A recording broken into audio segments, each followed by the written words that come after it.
Shugor nakaslem jong unongsan Hima. But I'm in same ki doctor bathmai ki batre ha ki binta ba pher jom ke Jylla Menteri rangba ke Jylla Konrad Kongkel Sangma Menteri ketenat ke koj ke khia James PK Sangma Chief Secretary uba DP Walang but ki head officer jong ketenat kele ya kendo kerpang ye ki doctors ban sngap ya ke jingai jingmut jongki ha ka baya day but ke jing pen bhasha shu ya ke ni ketenat ha ba keren ha ke jing ye kendo lang but ki doctors Menteri rangba jong ke Jylla ula ong ke koj ka khia ka de ka wei ni ki badan kam tam na ka benta ka Jylla ha ka bakum ka Sorkar kila shim ye ka senjam ban pen bhasha shu wat langi ha pan pet ye ki wei ki bentaru kum ka suk ka san ka roi ka par mat ki wei ki kam ki ba ka Sorkar ka ha ban pet na kaliang jong menteri ka tanat ka koj ka khia James PK Sangma ha ba ya keren mat ki dong thok khubor ula ong kani ka jing ye kendo lang kalong ban ye kendo badru ban panjing mut na ki doctor ki badang shu join thmai ha ka ni ka kam ha ka ba ya dei ba ka jing don ki doctor specialist Menteri ketenat ke koj ke khia uriat ho baka Sorkar dangshen kala soy ke soskular bat ke Sorkar Tamil Nadu ha ka baga Meghalaya kan Phah ye ki doctor na ke Jylla ban Shah Hikai Pyntbit shosho ha ka ne ke Jylla and people who will really be contributing immensely to the overall health sector in our state.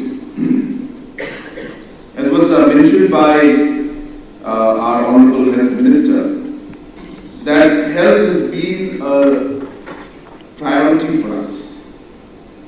And from day one, we have kept in mind that as a government, apart from ensuring that law and order is maintained, the vertical of the social sector, as I mentioned, we have multiple verticals in governance. So law and order is one of the verticals. We have the social sector verticals. We have the infrastructure verticals. We have the socio-economic verticals, and we have the the general economic verticals. So therefore, in the infrastructure, the social sector verticals, we have health, education, social welfare, and CNRD also, which is of course a social sector, but a socio-economic sector also vertical. But the social sector vertical which we have is, apart from law and order, is one of the most important responsibilities for a government. And hence it is important for us to realize that full support is to be given in this particular vertical. Health, education has been a priority for us. And I'm sure that all of you must have noticed how we have been pushing at the education sector in spite of so many challenges in the education sector. And obviously health is a primary and very, very important sector for us, which again in itself has got numerous challenges which you just can't even start to imagine. And hence, as a government, if you look at the entire the country, we are one of the higher percentage-wise spenders on health. For example, almost 8% plus of our GSDP goes into the health sector. That's a lot of money that's going into the health sector. And we've tried to ensure that we keep on increasing that amount. And obviously, there are many aspects when it comes to health. Apart from the infrastructure, we need the technology, we need the manpower, we need the training to be done, we need the medication, and so on and so forth. There are numerous challenges that we have. So, in the last 5 years, we have been really working on ensuring that we are able to improve the infrastructure. A lot of upgradations have been done and a lot more needs to be done. We have tried to increase the manpower wherever we can. And of course, the use of technology is something which we feel needs to be pushed.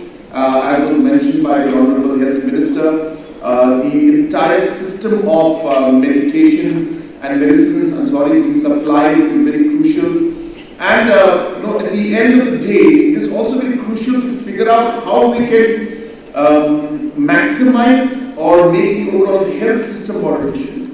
And I keep talking to our Principal Secretary about this. In fact, we had this discussion, I think, 100 times before.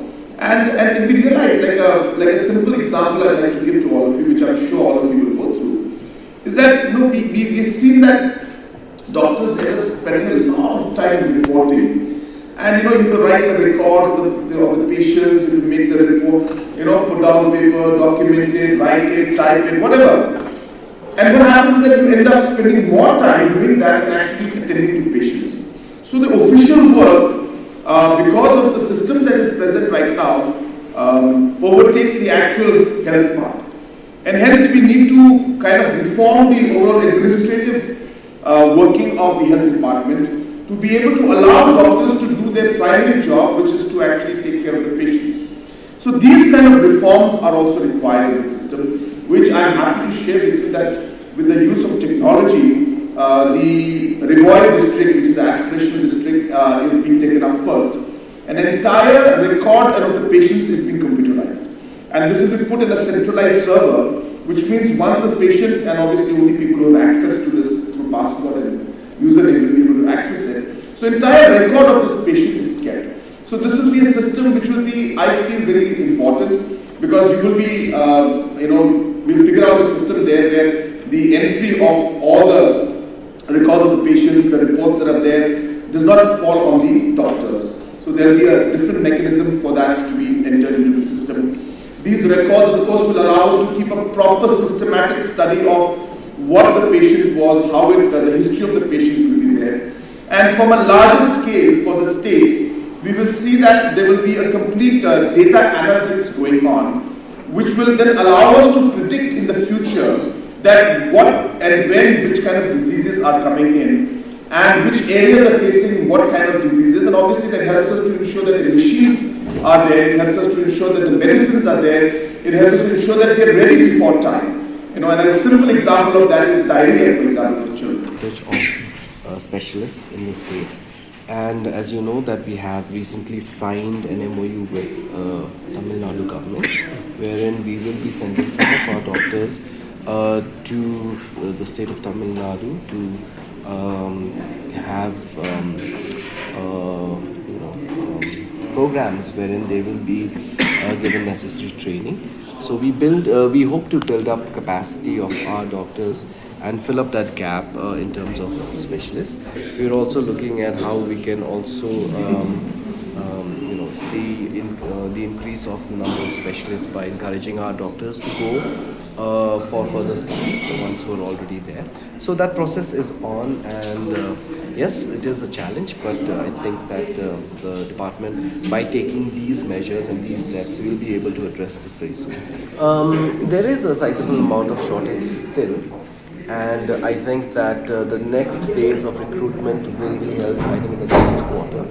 So this is a gradual process as and when the vacancies come up, because now, as you know, that we have also sanctioned many new primary health centers which are upgradations from sub-centers, many new community health centers which are the old PHCs which are upgraded to CHCs. So there will be a need and requirement of many more doctors in the future because of these new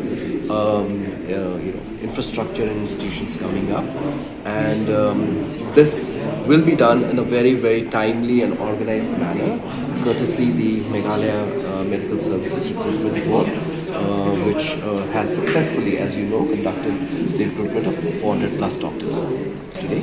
One was to interact with our newly recruited doctors who were recruited through the Meghalaya Medical Services Recruitment Board, which was recently formed, as you all know. And through this computer-based test, we were able to complete the process to recruit more than 400 doctors.